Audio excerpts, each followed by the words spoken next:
Last video में हमने आपको दुनिया के सबसे महंगे एस्टेरॉइड 16 साइकी के बारे में बताया था, और अगर आपने अभी तक वो वीडियो नहीं देखी है तो प्लीज देखिए, डिस्क्रिप्शन में लिंक है। इस वीडियो में भी हम एस्टेरॉइड्स के बारे में बात करने वाले हैं, मगर उस एस्टेरॉइड के बारे में बात करेंगे जिसने डायनासोर्स का धरती पर से एक्सटिंक्शन कर दिया, मतलब डायनासोर्स को पूरी तरह खत्म कर दिया धरती पर से। हमारे सोलर सिस्टम में कुल मिला के 9 प्लैनेट्स हैं। साथ ही एस्टेरॉइड का एक बहुत बड़ा ग्रुप है जिसे हम एस्टेरॉइड बेल्ट कहते हैं, जो भी सन के अराउंड घूमता है। जब कोई भी एस्टेरॉइड आपस में टकराते हैं तो उनकी डायरेक्शन चेंज हो जाती है। डायरेक्शन चेंज होने के कारण मार्स उन्हें अपनी तरफ अट्रैक्ट कर लेता है। पर आप जानते हैं मार्स सन के अराउंड घूमता रहता है, तो कुछ एस्टेरॉइड्स जो मार्स पर नहीं गिर पाते क्योंकि मार्स आगे निकल जाता है, तो उन एस्टेरॉइड्स जो कि मार्स को मिस कर देते हैं उन्हें अट्रैक्ट कर लेता है अर्थ।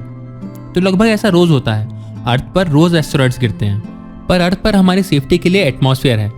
एटमॉस्फेयर में 6640 किलोमीटर हवाओं की मोटी परतें हैं, मतलब लेयर्स, जिसके कारण जब भी कोई एस्टेरॉइड अर्थ के पास आता है तो वो हवाओं के कारण फ्रिक्शन होने की वजह से आसमान में ही जलकर खाक हो जाता है, मतलब डिस्ट्रॉयड हो जाता है।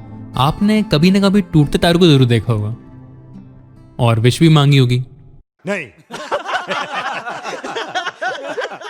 मैंने भी बहुत सारी मांगी थी, मगर पूरी कभी नहीं होती, क्योंकि होते तो ये भी एस्टेरॉइड ही हैं। हाँ, जब अर्थ अपनी तरफ एस्टेरॉइड को अट्रैक्ट कर लेता है तो ये एस्टेरॉइड हवा में जलते हैं, जैसे कि मैंने बताया, और जलने की वजह से टूटते तारे की तरह दिखते हैं। तो वो असल में टूटते तारे नहीं होते।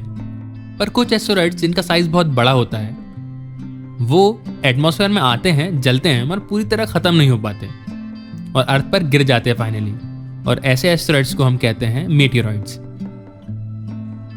तो ऐसे ही एक एस्टेरॉइड जिसका नाम एजिप्टा था, जो लगभग 100 किलोमीटर बड़ा था, हजारों साल पहले हमारी धरती पर डायनासोर्स के रहते हुए गिरा था। असल में वो भी बड़ा था, बट उसका कुछ हिस्सा एटमॉस्फेयर में ही जल गया था।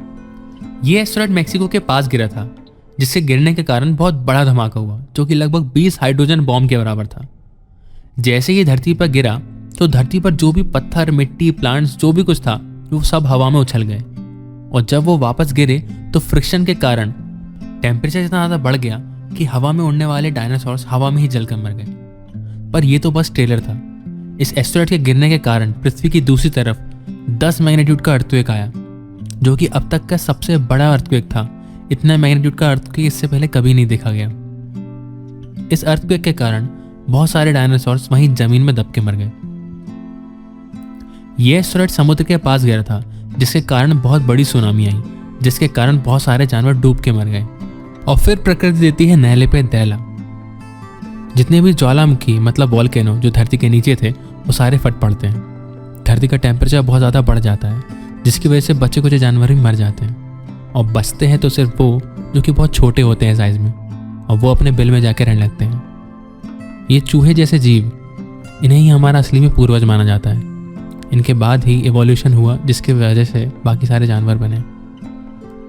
ये एस्टेरॉइड्स रोज अर्थ पर तो नहीं गिर पाते एटमॉस्फेयर के कारण, पर अर्थ के अराउंड मून भी चक्कर लगाता है। तो मून पर तो गिरते ही हैं, क्योंकि उस पर एटमॉस्फेयर है नहीं। और मून के सरफेस पे जितने भी गड्ढे हैं जो कि हमें दाग की तरह दिखते हैं, वो इन एस्टेरॉइड्स की वजह से ही बने हैं। जब ये एस्टेरॉइड्स अर्थ पर गिरते हैं तो इनके कारण ग्लोबल वार्मिंग बढ़ती है, और इन्हीं एस्टेरॉइड्स के कारण अर्थ का मास भी बढ़ता जा रहा है, जिसके कारण अर्थ की रोटेशन स्पीड कम होती जा रही है। माना जा रहा है कि आज से करीब 900 मिलियन साल बाद अर्थ की रोटेशन स्पीड इतनी कम हो जाएगी कि एक दिन 30 घंटे का होगा। उम्मीद है आपको ये वीडियो पसंद आई होगी और कुछ नया जानने को मिला होगा। थैंक्स।